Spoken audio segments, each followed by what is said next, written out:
I'm Julia Cowley, retired FBI agent and profiler, and former special agent forensic scientist with the Tennessee Bureau of Investigation. This podcast is about criminal profiling. This is certainly an unusual case. I've never seen anything quite like this one.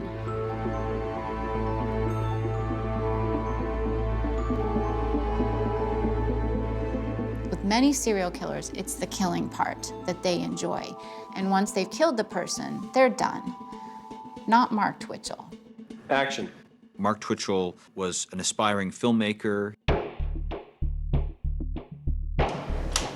I interviewed him for my book, and we corresponded for a number of years. He wrote me probably 30 or 35 different letters, up to about 350 pages of letters. In one letter, Mark Twitchell wrote back to me, and this is what he said. The fact is, society in general has a deep and profound fascination with the dark side of human nature.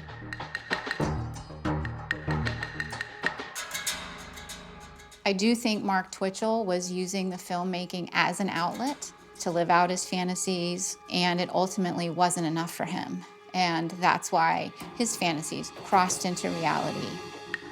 I think Mark Twitchell believes that he is very smart, very methodical, very logical, very level-headed, much like the character of Dexter Morgan. And so I think he got ideas from the show. I think he was drawn to the character because that's what he wanted to be. There's significant links to Dexter. He had a kill room set up with plastic sheeting. He had a table set up for his victims. He had this kind of processing kit that was very similar to what Dexter uses. Never once did it cross his mind he'd ever be caught. They aren't going to catch me. I'm too smart. Nothing's going to lead them to me. Our job is to put together the pieces of the puzzle, and in this case, we had a written document. There was this document titled SK Confessions, found in a deleted form on Mark Twitchell's laptop, and it appeared to read like a diary. This is the story of my progression into becoming a serial killer, and it documented luring people off the internet. His first victim was a man named Gilles Tetreault. I saw this lady. She had blonde hair. She was about 5'6". She was very attractive looking. And what was her name? Her name was Sheena. Sheena. Yeah. I messaged her. She messaged me back. How about we go to dinner and a movie? I thought that was a great idea. She wouldn't give me the house number, but she just sent me really, really good directions on how to get there. He thought, right, what's the worst that could happen?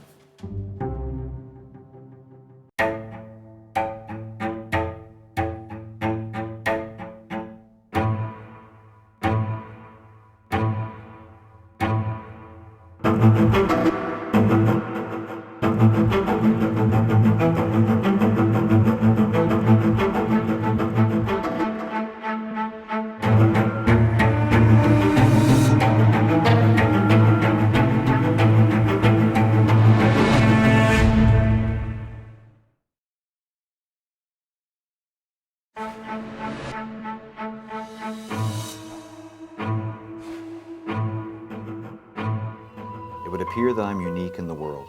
There is no key, no root cause. If no school, I really were capable of premeditated murder. Normal, healthy, well-adjusted, 30-year-old men. I once heard the legend of another worthy victim, wonderful young children, and great futures. I dealt with his remains in a disrespectful manner that traumatized me forever. Into psychopathic serial killers. My compassion, I quickly grew to resent and hate this man. These are the words of Mark Twitchell, written to author Steve Lillabuewen. It is what it is, and I am what I am. For the first time on television, Lillabuewen is revealing the contents of Twitchell's letters. It's a rare look inside the mind of a killer. Nobody would side with Dexter Morgan if he went around slaughtering school teachers and mail carriers on a whim. Police say Twitchell was fascinated by the fictional character in the hit Showtime series, Dexter. I need to kill him. Twitchell's been dubbed the Dexter Killer because of the numerous links between the television series and the real-life crimes. So how did this young Canadian filmmaker end up accused of horrific acts? The story begins in October 2008. To hear how everything happened, it was like you watching the movies. Edmonton police detective It's hard to say. I mean, Bill Clark. But now we have it happening in real life. Gilles Tetreault was online on the plentyoffish.com website, which is a dating site. Tetreault, who was 33 at the time, was excited to meet the woman who called herself Sheena. I was actually late, so I was driving quite fast to get there. She said, I'll just leave the garage door open for you. And then you just go in, go through the garage. I don't think he ever imagined in a million years what would happen to him in that garage. It was dark. Then I kind of looked around for the door she told me to go through. And that's when somebody came out and attacked me from behind. Finally looked back, and that's when I see this man with this painted up hockey mask. I was just chill down my back. Wow, this is no date. He's about like 6 foot and has this black and gold hockey mask all painted up on his face. The hockey mask-wearing man had ordered him to the ground at gunpoint. And he tore a piece of tape and he covered my eyes with it. I start hearing different things, like a jingling noise and stuff like that. In my head, it's just racing, like it's like thinking, what's going on? What is he gonna do? Is he taking another weapon out? Gilles decided he wasn't waiting to find out. I can't do this, I gotta fight back. So I got up and ripped the tape off my eyes. He was stunned that I got up and started yelling at me to get back down on the ground. Instead, he grabbed the attacker's gun. When I grabbed the gun, I felt the gun was plastic. This is the greatest feeling I ever felt in my life, because then I knew I had a fighting chance to get away. That's when I was ready to fight. I punched him and I felt really weak. I'm like, wow, why was my punch so weak? What Gilles didn't realize was that he had been weakened by the effects of the stun baton. And then he starts punching me on the side of the head. Just about then, he came up with a plan. He grabbed my jacket. I jerked forward to make sure he had a good hold on it. I thought, that's the perfect time. That was part of your plan. You're thinking, okay, he grabs my jacket, Yeah. and I can get free. So that's when I slipped out of the jacket, rolled underneath the garage door, and then got up. And it worked. And I tried to run, and all of a sudden my legs wouldn't work. And I just fell, boom, right on the gravel driveway. That's when he grabbed my legs, and he started pulling me back to the garage. So I'm like, oh no, what am I gonna do now? I'm dead. Gilles was thrown back in the garage, but he surprised himself by rolling out again. This time, Gilles managed to get into his truck. I stuck the key in the ignition, and then I just sped away. When Gilles got home, he discovered the profile on the dating site had been deleted, and he did his best to erase his own memory. Why didn't you go to the police immediately? At first, I was in shock. I told myself, I'll do it tomorrow. And tomorrow came, and I felt so ashamed that I got duped. Embarrassed and confused, Gilles convinced himself that perhaps it wasn't as serious as he first thought. I really thought it was a mugging at the time. But just 1 week later, another man, Johnny Altinger, would answer a similar dating ad and disappear. Where is he? What's going on? He wouldn't do this to us. Gary Altinger, Johnny's older brother, says the last time anyone heard from him was on October 10th, 2008, when the 38-year-old left for a date with a woman named Jen. Not a message, nothing. And then not showing up for work, totally out of character. John was very, very, very responsible. And when did you grow concerned? When I received that email. And this email was completely out of character. What did it say? I've met a woman named Jen, and I'm going away with her to Costa Rica, and I'll call you at Christmas time. I just thought right away, after I had read this, that's got to be the weirdest message I've ever received. That identical strange message had gone out to all of Johnny's friends as well. Desperate for some answers, Johnny's friends broke into his apartment. They found his passport, and they found dirty dishes, and they found everything just like as if he were going to return an hour or two later. And with that information, then they went to the police and they said, hey, listen, you've got to do something. You know, his red Mazda was missing. He had taken his vehicle, it couldn't be found. So obviously that's what we're going to look for first. Easier to find a car than a person. Based on the emails and they talk about Costa Rica, the officers search all the parking lots at the airport. It's not found. Everything's turning up negative. But there was one clue that would give police their first big break in the case. On the day he disappeared, Johnny Altinger had forwarded the directions of where he was going to friends. Well, John's friends were concerned. And his friend even questioned him on the email. You know, be careful. And John said, yeah, well, here's the directions, and if anything happens to me, you'll know where to look. Armed with the directions, police were led directly to that garage. They learned the garage is rented out to an individual named Mark Twitchell. Action. Twitchell, then 29 years old, a married man with a young daughter, had used the garage as a set for a recent movie project. I'm glad I got the chance to work with you all, and I hope I see you all in the industry. Mark denied knowing anything about a missing man or a red Mazda, and he had no problem with the police wanting to search the garage. They have a look around and they see some what looks like blood, and Mark Twitchell's explaining, oh no, that's my movie prop. We did a film about killing a guy in here, and I filmed it all, and I've been cleaning it up over the last couple weeks. There were some things that were, you know, raising your spidey sense in this one, going, yeah, this isn't right. Something going on here.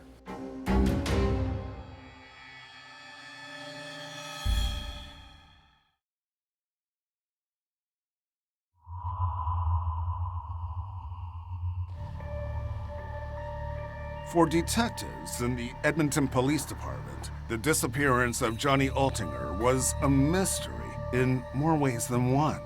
It's a missing persons case. We don't know what foul plays happened here. We don't have a body. We don't even know if we have a crime. Their only lead was Mark Twitchell's film set garage. Voluntarily, the amateur filmmaker came down to the Edmonton police station to speak with detectives. Altinger. Does that name ring a bell to you or mean anything to you? No. Never heard it before? No. Mark appeared to be eager to help. He had no history of violence and was hardly a suspect. Action. In fact, he seemed guilty of nothing more than wanting to brag about his film career. I'm working on a comedy right now, which is it's actually a full-blown feature that's actually going to have a decent budget in the neighborhood of about $3.5 million. Mark Twitchell's first film project, a Star Wars fan film, had received some media buzz back in 2007. Word has gotten around that I'm making a $100 million movie for 60 grand, and some production and directing jobs have already come my way. But the police were more interested in Mark's latest production, a suspense thriller called House of Cards, where a hockey-masked serial killer lures a man to a garage via the internet and kills him. I mean, it's kind of odd that you're filming that kind of thing. Mm-hmm. And we end up going to that garage because of a missing person Yeah. who supposedly went there. That's really freaky too, and as soon as they called me on the phone, I get this weird chill. He looked pretty comfortable in the interview, and when it was done and I watched it, I went, wow, that guy interviewed well. Hours later, Mark Twitchell even agreed to let officers back into the garage, where he had filmed House of Cards. Little did they know the case was about to take an unusual turn. Detective Murphy goes, you know, and meets him and talks to him, and there's this huge revelation about, oh yeah, I bought a red car off a guy. It's like, I remember getting the phone call at the police station just thinking, holy crap. That's because police were still looking for Johnny Altinger's red Mazda. So investigators called Mark again, and again he voluntarily agreed to answer more questions. This time, Bill Clark conducted the interview. So as you know, Mark, we're just here trying to find this John fella, John Altinger. Clark listened while Mark told him how he came into possession of a red car, a detail he failed to mention when he spoke with police earlier. This guy taps on my window, hey buddy, do you want to buy a car? I have shacked up with this really rich lady, and she's going to buy me a new car. So I'm just looking to unload mine. How much do you have on you? And Mark claimed he bought the red Mazda for just $40 and that it was parked at a friend's house. So what are you thinking when you hear that he purchased a car for $40? I just thought that's unbelievable. That's just, right away I'm thinking to myself, this is a bunch of crap. The strange story about the red car, the serial killer movie being filmed. For Clark, it could only mean one thing. There's absolutely no doubt in my mind that you're involved in the disappearance of John Altinger. No doubt in my mind at all, Mark. why? But it was only a hunch. Clark had no hard evidence against Mark. Police began digging deeper into his background. They were interested in speaking with anyone who had worked on House of Cards, where actor Chris Hewart's character meets an untimely, bloody end in the film. My character was killed with the samurai sword. As they said, they would have a mannequin or a dummy to run the sword through, and when I got there, there was none. I looked at the weapons. That was my first sign. When I saw that they were real, I thought, this is off. I'm thinking, why didn't I tell somebody where I am? Hewart left the garage film set unharmed, but rattled, and his unease only escalated when police asked him about that allegedly fake movie blood they spotted in the garage. How much of the blood splatter on the wall was from your filming? And I said, none of the blood splatter was from us. And then, in a search of Twitchell's belongings, police found his laptop. They pulled off a hard drive, a deleted file titled SK Confessions. SK Confessions. Police believed SK was shorthand for serial killer. One of the first lines it says, I'm not sure when I decided to become a serial killer, but it was a feeling of pure euphoria. SK Confessions told the story of a man who was lured to a garage and stabbed to death, a plot strikingly similar to House of Cards. I plunged the knife deep into his neck. It was unbelievable. I just remember reading it all and just was fascinated by this document going, holy mackerel. But was the document a screenplay, or was it in fact Mark Twitchell's confession of murder?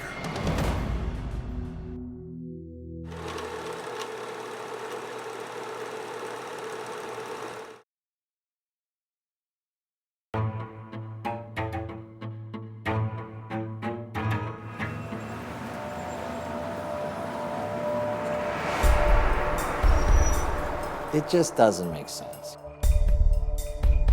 Where there's smoke, there's fire. 2 weeks after the disappearance of Johnny Altinger at a garage film set, police had sharpened their focus on filmmaker Mark Twitchell. Police cameras were rolling as the forensics team processed Twitchell's family car and the garage he rented. And a few miles away, detectives had been at the Twitchell home, where they found Jess Twitchell, Mark's unsuspecting wife of 2 years. What I said was, we're investigating a missing persons. I believe your husband's got something to do with it, and it's quite possibly, could be a homicide. I didn't really go into anything more, but I think that was enough. I mean, she was emotional. Police soon discovered that the Twitchell marriage was already fractured. They had been living in, basically sleeping in separate bedrooms. She was basically living on the main floor, he was living in the basement. So there was obviously troubles in paradise there, we knew that.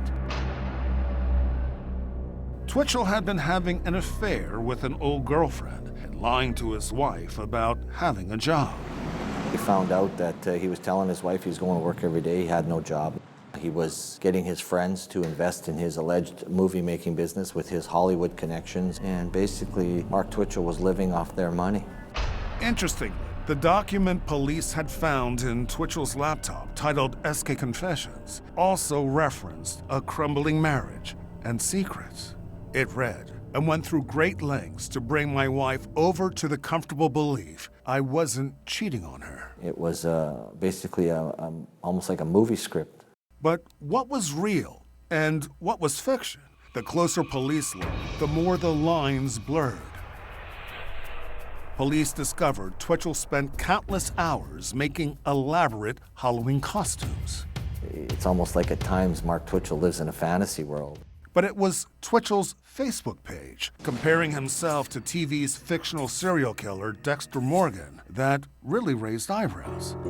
Mark has way too much in common with Dexter Morgan, read Twitchell's status.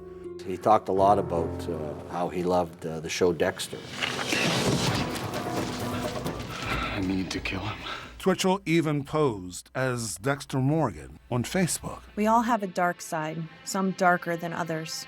And you're not the only one to relate to Dexter. It sometimes scares me how much I relate. I mean, look at this profile. That profile had caught the attention of a woman named Renee from Cleveland, Ohio. I am a huge fan of the Showtime show Dexter. So I thought, oh, well, you know, I'll be friends with him. Eventually, Twitchell revealed his true identity. He was a filmmaker. We are rolling. And he was working on a new thing called House of Cards. Camera's rolling.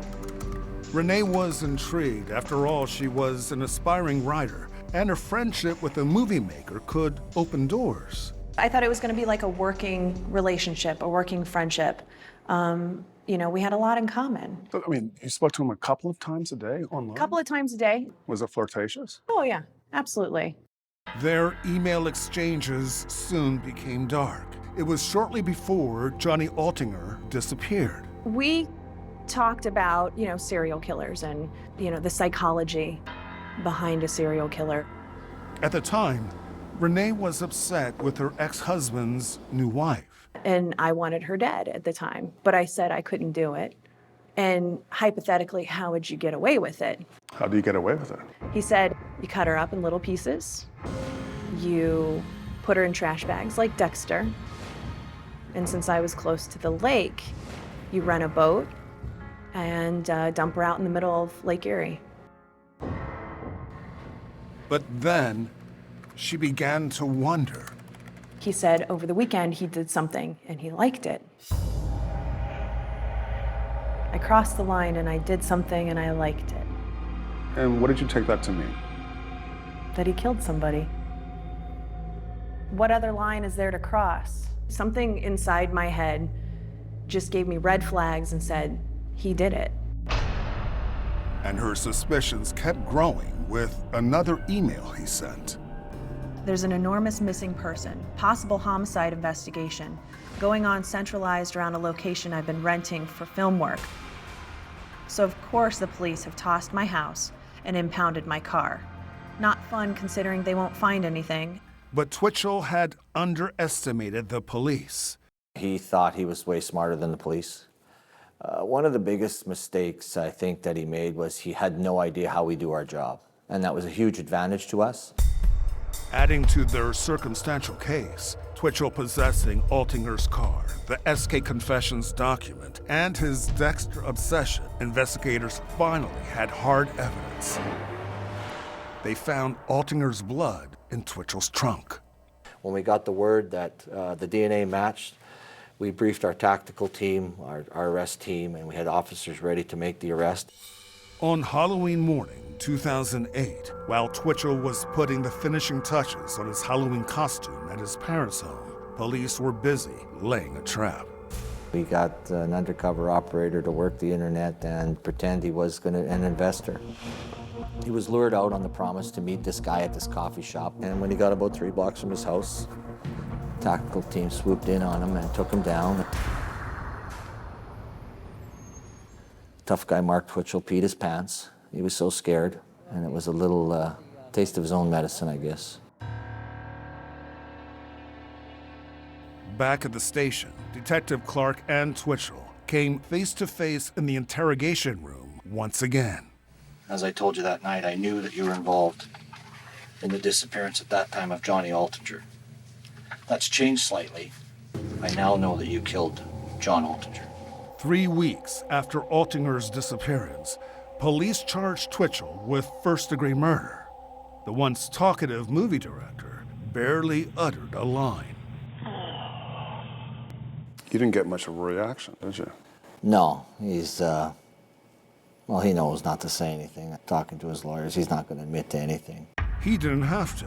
SK confessions, which police had been dissecting word by word, spoke volumes. They were now convinced it was no screenplay, but rather a diary of murder.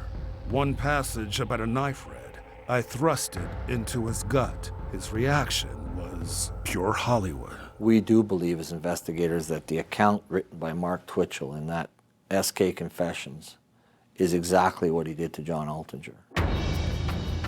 By now, Renee had called the police. As authorities began building their case, there was one crucial part of SK Confessions they wanted to verify, about a victim who had survived.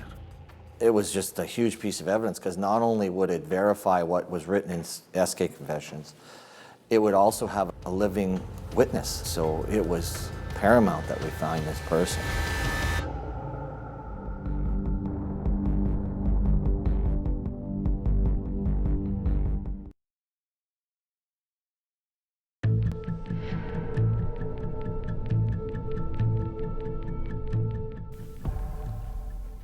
Detective Bill Clark knew his next move was finding the alleged victim who had escaped from Mark Twitchell's garage. You know, one of the first things we did was check the police records, figuring hopefully someone called the police on this, and we have nothing. But police had found a helpful clue during the search of Twitchell's home. One of the things they had found was a hockey mask.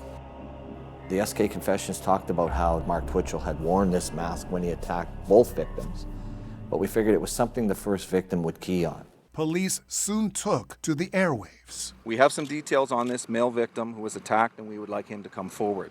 Gilles Tetreault was at home oblivious to the horror he had escaped when a friend told him to watch the news. To date, we do not know who this victim is. I believe the victim entered the garage and was attacked by another male who was wearing a hockey mask. And it's the same hockey mask that I saw. Wow, yeah, this is the guy. This is what happened to me. It's the same mask, everything. What Gilles heard next came as an even greater shock. Another man had been lured to the same garage and met a gruesome end. We have not found John Altinger's body. And what were you thinking when you heard this? I couldn't believe it. Once you find out the whole story, I knew at that point it was not just a mugging. It was actually, he was probably going to kill me. I'm like, wow, I have to go forward now. I have to come forward. Exactly 1 month after he was attacked, Gilles Tetreault walked into the Edmonton Police Department and told police his incredible story. I was all off balance. I couldn't run. I fell down on the gravel driveway and basically crawling. So he dragged me back to the garage. Gilles' story matched nearly word for word what was in SK Confessions. I grabbed him by the leg, as if to drag him back into the garage, caveman style. So I know that this diary we have is true. After this all happened, I realized how lucky I was. 7 days after Gilles was attacked, police say Twitchell wasn't going to make the same mistake twice. How did he kill John? We know that he lured him to the garage in the same way he lured Gilles Tetreault. And then in this case, because he learned from Gilles that the taser didn't work, he hit him over the head with a lead pipe. Following the narrative, police believe Altinger was then stabbed and dismembered on a makeshift autopsy table. What was the most damning piece of evidence that you discovered? We had, luminol tests done on the floor. Large amounts of blood had been spilled on the floor of the garage. Probably one of the biggest pieces, a piece of tooth that was found inside there. That piece of tooth matched up to our victim. According to SK Confessions, the killer then broke into Altinger's apartment and sent out those emails about taking an exotic vacation. The killer then attempted to burn the remains in a barrel, but failed. He next tried to dump them into the river, but was afraid of being seen. Ultimately, Mark Twitchell drove around with it, according to the SK Confessions document. He even talked about driving around with them and pulling up beside people at red lights and looking at them and thinking that they don't know I have a dead body in the trunk of my car. But where was Johnny Altinger's body? SK Confessions describe the killer finally choosing a sewer to dump the remains. But that's where the pages stopped. It was a story without an ending. In any homicide investigation, you obviously want to bring closure to the family. So not only do you want to make that phone call saying, we got the guy that did this to your loved one, but in this case, we wanted to say to him, look, we found Johnny. Detective Clark hoped Twitchell would provide the final chapter. I'm going to get the car ready. We're going to take a drive. You guys were driving around and there was a camera trained on him in the back of the police car. Tell me about that. When you read all the experts' books about these type of individuals, is they tend to like the media attention. So we thought, well, maybe if we drive him around and we'll put a camera on him, maybe we'll just take him to places. Because we had no idea where Johnny's remains were at that time. So in order to finish the movie, we find the body, take it back to the people. Family. Done. Movie's over. You write it all down. Detective Clark was relentless, taking Twitchell on a tour of his old neighborhood. And we first drove to his parents' house where he had been staying. We actually demanded that he tell us. He wouldn't. Look familiar, Mark? Are we parked right on top of the sewer where you dumped the body? Next stop, the scene of the crime. So here we are, back at the killing garage, the Dexter garage. Bring back any memories? You want to tell us where the body is now? We'll get this over with. But Twitchell remained silent. So police kept searching on their own, looking in sewer after sewer. So all these manhole covers were pulled off in this alley. So anytime I'd see one, I always had my flashlight with me and would get out and actually take a look. Weeks, then months passed, and still no luck. Then a year and a half after Johnny Altinger disappeared, Twitchell, while awaiting trial, broke his silence and gave the police a map. Just up here on the left, it's about a block south of his parents' house. Investigators followed it to an alleyway just a half block away from where they had stopped the search.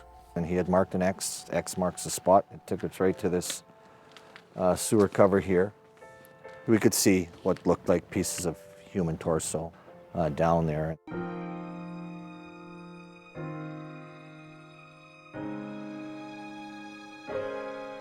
In March of 2011, Mark Twitchell went on trial for the murder of Johnny Altinger. Prosecutors called Jill Tetreault to testify and to prove that what Twitchell described in SK Confessions was not a work of fiction, but an account of what had actually happened. I wasn't really afraid of him at that time. I knew he couldn't hurt me anymore. The only witness the defense called was Mark Twitchell, and he had one unbelievable tale to tell. Steve Lillebuen, a college professor and an investigative journalist, was covering the trial for the Edmonton Journal and went on to write a book, The Devil's Cinema, about the case. Mark Twitchell testified that this was all a big misunderstanding and he had killed Johnny in self-defense. Twitchell claimed that Altinger's death was nothing more than a publicity stunt gone horribly awry. He said he intended to let both men go so they would create a buzz for his film by telling people that this had actually happened to them. But he claimed Altinger became enraged at being tricked, and he accidentally killed him in self-defense. He blames Johnny, saying it was Johnny's reaction to his attempt at this promotion is what happened. In the end, the jury took just 5 hours to find Mark Twitchell guilty. He was sentenced to 25 years to life. But for Lillebuen, there were still so many questions. So the motive is the mystery. The why did he do this? What is Mark Twitchell's psyche? What led to this happening? Questions Lillebuen hoped might be answered when he got a call out of the blue from Mark Twitchell himself. He just said straight out, if you're going to be writing a book about me, you might as well come straight to the source. What do you think Mark Twitchell's motive was? See the evidence presented at trial and more at 48hours.com.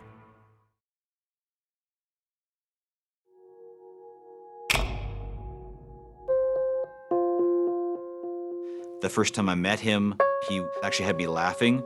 He's very charismatic. Mark Twitchell was nothing like author Steve Lillebuen expected. Has very much that salesman, slick behavior. He knows how to put it on to get people to like him. Twitchell began writing to Lillebuen before he was even convicted in 2011. Over the course of almost 3 years, they exchanged dozens of letters. I learned really quickly that he preferred to talk through writing. These weren't ramblings of a crazy man. There was actually some substance in these letters. Yes, absolutely. So he's not crazy. He is lucid. At first, Lillebuen didn't want to push Twitchell away with too many probing questions about his crimes. I asked him a lot of softball questions just about who he was, his family, his upbringing, all that kind of background detail. He was newly married and a new father, so he was just a typical local guy who had dreams of making it big in Hollywood, and really no red flags, no warning signs that something like this was on the horizon. In letters, Twitchell clung to his defense that he had no choice but to kill Johnny Altinger and then dismember him. He writes, "I killed Johnny Altinger in a horrific accident of self-defense. After cursorily shoving aside my human sensibilities, I dealt with his remains in a disrespectful manner that traumatized me forever." He still is adamant that this was not a planned and deliberate murder. And to be frank, he's wrong. Lillebuen points to SK Confessions, where Twitchell describes how he turned that garage into a kill room, set up a makeshift autopsy table, had plastic sheeting, and a processing kit similar to the one Dexter Morgan used. Mark Twitchell wrote to me quite extensively about his interest in Dexter. Dexter on his mind, Twitchell drew this portrait of Michael C. Hall, the actor who plays him. And to Lillebuen's surprise, even behind bars, Twitchell was able to feed his obsessions. Previously on Dexter. Mark Twitchell had actually been granted access to finish watching the series while he was incarcerated. In 2012, Dexter star Michael C. Hall was asked about Mark Twitchell on a Canadian radio program. It's horrifying to entertain the notion that something you did inspired that. Twitchell's response to Hall's comments was to downplay his fascination with the Dexter character. So he wrote to me, "As you're aware, Dexter has almost nothing to do with my case." Throughout their correspondence, Lillebuen continued to grapple with what drove Twitchell. And then Twitchell told him, "There is no key, no root cause. There's no school bully or impressionable gory movies or Showtime television series to point the finger at. It is what it is, and I am what I am." He's a depraved individual, and he knows that. Retired FBI criminal profiler Julia Calley didn't work on this case, but she spoke with Detective Clark and reviewed Mark Twitchell's writings and letters for 48 hours. She thinks she knows what made Twitchell tick. I think he identified with Dexter to some degree. I think he's different than Dexter. He's not killing bad guys. He's killing very innocent, good people living productive lives. And while he's technically not a serial killer, he was headed in that direction if they hadn't have caught him. Calley believes Twitchell took pleasure in planning and executing his crimes as if they were romantic trysts. I think the primary motivation was sexual. Sexual? Yes. And he's targeting men that perhaps he would be interested in having a date with. It's a combination of sexual motive and a thrill killing. He's pretending to be a woman. He writes extensively about what he's going to wear, the weapon that he chooses. He sort of describes it in seductive language. He said, "I wanted the weapon used for the deed itself to be simple, elegant, and beautiful." And in a strange twist, Twitchell's been able to feed that obsession too. In 2017, he was allowed to join an online dating website for inmates. Which, I find quite surprising considering the way he ended up in prison. I believe it's been taken down since then. The man who was tricked into that very bad date in Twitchell's garage, Gilles Tetreault, continues to be haunted by the experience. We caught up with him recently. I still think about the painted up hockey mask. I still think about the stun gun, the fight for my life. Mark Twitchell cannot be rehabilitated. This is who he is. Action. And for Mark Twitchell, the aspiring filmmaker, there may be one final plot twist. Author Steve Lillabuin sold the rights to his book, The Devil Cinema, to a film company. Twitchell's story may be coming to the big screen.